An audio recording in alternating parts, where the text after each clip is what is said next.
상나라, 상나라의 설. 상나라의 시조는 설로 당군왕검 하우와 동시대의 사람입니다. 이 상나라의 시조 설이 바로 우리 역사 속의 박격거세입니다. 상나라의 시조 설이 받은 봉지 상땅이 바로 밀양입니다. 이것을 밝힐 수 있는 유일한 실력자가 또한 아리안 X입니다. 이 상땅이 제후국 송나라이며 이곳이 또한 고려에서도 개성 송악이라고 했습니다.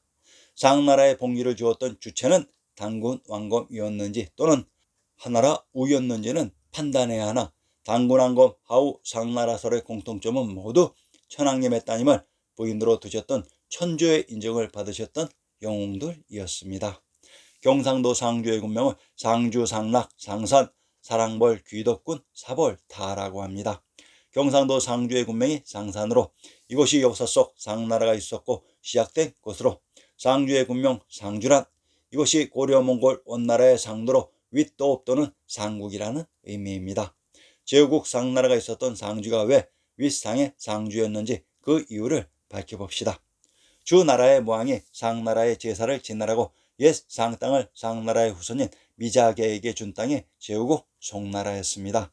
미자계가 죽자 그의 동생 연을 군주로 세웠다. 이가 미중이다. 미중이 죽고 그의 아들 송공 계가 뒤를 잇고 계가 죽자 그의 아들 정공 신이 군주의 자리에 올랐다. 주나라 무왕의 시대 상나라의 후손 미자계에게 옛 상나라의 땅을 봉지로 주면서 상나라는 이미 망한 나라의 이름이니 사용하지 못하고 이를 송이라고 칭했던 것으로 송나라의 시조 미자계의 동생 미중의 아들 계를 송공이라고 합니다. 제후의 이름은 제후의 봉지 이름과 관련되어 있습니다. 이 송땅을 찾아봅시다. 개성의 군명을 부소합 송악군 동비홀 개주 개경 황도 총막군이라고 합니다. 개성의 군명을 송악이라고 합니다. 송땅에 있었던 산이 송악으로 개성의 군명 황도란 이것이 사망이 있었던 황제의 도시라는 의미입니다. 그래서 윗상의 상주였습니다. 경상도 상주와 개성이 동일한 지역이었습니다. 상나라의 의미. 상나라 사람인 상인이란 바로 스키타이인 소구드 여진거란 구려 선인 처센인을 의미하는 말입니다. 상은 갑골문에서의 뜻은 높은 정것같이 멀리서도 분명하게 바라보이는 밝은이란 의미입니다. 상나라의 서울 박, 밝음의 이름으로도 쓰였습니다. 박의 갑골문의 뜻은 갈라트이다입니다. 즉 막힌 것이 열려서 통하다의 뜻으로 상의 겉골문의 뜻과 같이 밝은이란 의미입니다. 갈라트다 혹은 도가 통하다 혹은 밝은을 한말로 하면 센입니다. 상과 박은 둘 다 밝은 깨달은 도 같은이란 말입니다. 처음 한자를 만든 사람들이 고대 스키타이어 우리말 센을 상으로 밝은을 박으로 표기한 것입니다.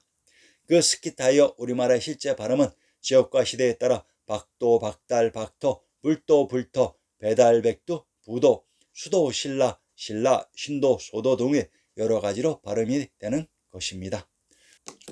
또한 상나라의 수도는 상도입니다. 물론 상도는 상도이기도 하고 송도이기도 하며 송도이기도 합니다. 밝은 것은 상이지만 또한 밝은 것은 하늘이기 때문에 천이기도 합니다. 상국은 바로 천국입니다. 그래서 불국이기도 합니다. 천도가 되어서 천축 혹은 천덕이 되기도 합니다. 이곳 역사 속 제후국 상나라가 있었던 곳이 천하의 조정인 천조가 있었던 비단금자의 금성인 개성이었습니다. 상나라 탕왕. 황제국 한나라가 있었던 곳은 관중인 한양장안의 한성인 공내성이며 제후국 상나라가 있었던 곳은 천주가 있었던 개성의 송악이며 제후국 주나라가 있었던 곳은 고죽국인 전주의 풍패라고 했습니다. 황제국 한나라의 고랑과 제후국 상나라의 탕왕이 있었던 곳은 서로 아주 가까운 거리에 있었습니다. 한나라를 멸하고 상나라를 건국한 황제 탕왕은 탕군이기도 하며 탕군은 단군입니다. 단군은 박달군왕입니다. 바로 박달왕이란 말입니다.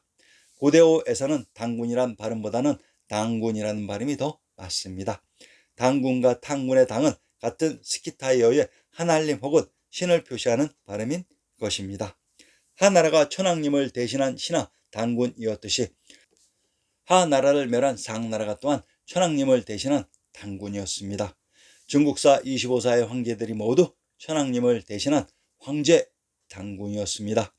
천주가 있었던 개성의 송악을 기반으로 했던 제후국 상나라의 탕왕이 제왕이 성인 관중지역의 황제국 하나라를 멸하고 황제국 상나라를 선포했던 것입니다.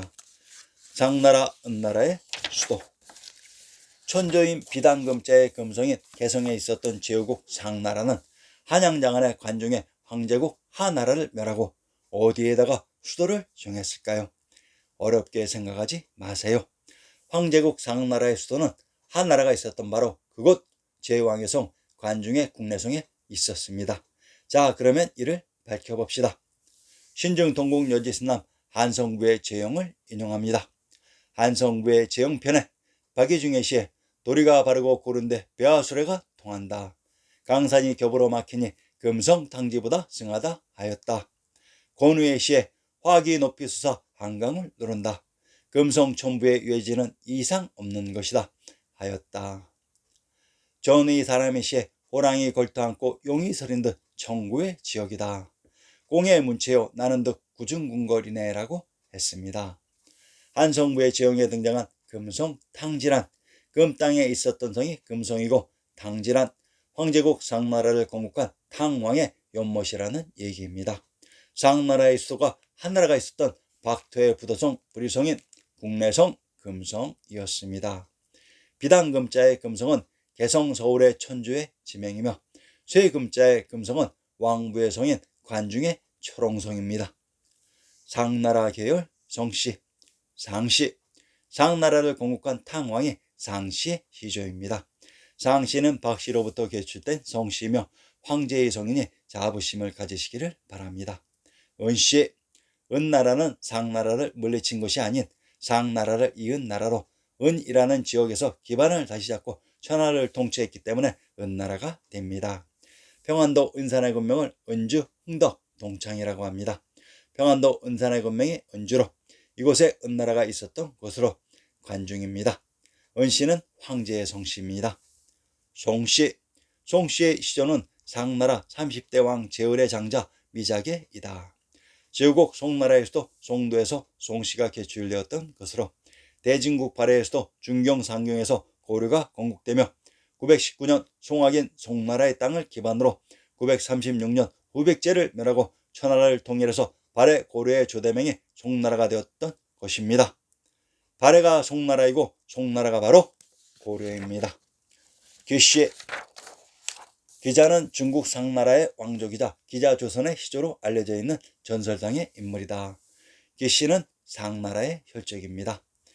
행주 기씨, 상당한씨, 선호씨, 덕양 기씨. 행주 기씨 족보에서는 기자조선을 연 기자를 정계조라고 한다. 그리고 그로부터 41세손 기준이 위만의 침입으로 마한의 금마군으로 옮겼다. 다시 그의 7세손 기운에 이르러 아들 삼형제를 두었는데 기우성은 덕양기씨의 시조가 되었고 기우량은 상당한씨의 시조가 되었으며 기우평은 선호씨의 시조가 되었다고 합니다. 장기 4개의 성인 행주기씨, 상당한씨, 선호씨, 덕양기씨가 기자조선을 연 기자의 후손이라고 합니다. 서씨. 서씨의 연원에 대해서는 대체로 기자의 40세손인 준이 위만의 침입을 피하여 서하성의 이주에 살았는데 이의 후손들이 그 지명을 따서 서씨라 했다고 전한다. 임씨. 평택 임씨의 시조는 고려말 세자 정객을 지낸 임세춘이다. 평택 임씨의 원조는 중국 은나라 때 왕족인 비간인데 그 아들 견이 백두산 북쪽에 있는 장림산의 피난에 살다가 숲이 무성함을 보고 흡을 임자를 성으로 삼았다 전한다. 충청도 임천의 군명은 가림가림 임주라고 합니다. 평택 임씨의 그 평택이 바로 임씨가 탄생한 임주입니다. 마씨. 본가는 장흥, 목천 등이 있다. 마씨 대동부에 따르면 시조 마하는 은나라 양성인으로 학식과 덕행이 높은 군자이다. 은나라 양성궁자 마완 마강 부자는 주왕의 폭정에 인한 어지러운 세상을 피하여 경서를 가지고 응거하다가 은나라가 멸망한 뒤에 마장이 귀자와 더불어 고조선에 동래하였다 한다. 은나라의 양성인이란 은나라의 수도가 관중의 양성으로 이곳에서 마주로 이동해서 마씨가 탄생하게 되는 것입니다. 충청도 한산의 군명을 마산마읍 한주라고 합니다. 한산이란 한씨가 개출되었던 곳이며 한산의 군명 마산마읍에서 마씨가 개출되었던 곳입니다. 이곳 한주가 바로 청주입니다. 천방유축, 마골피 등을 여진족의 성씨라고 했습니다. 그 여진인 고란이 바로 고려입니다.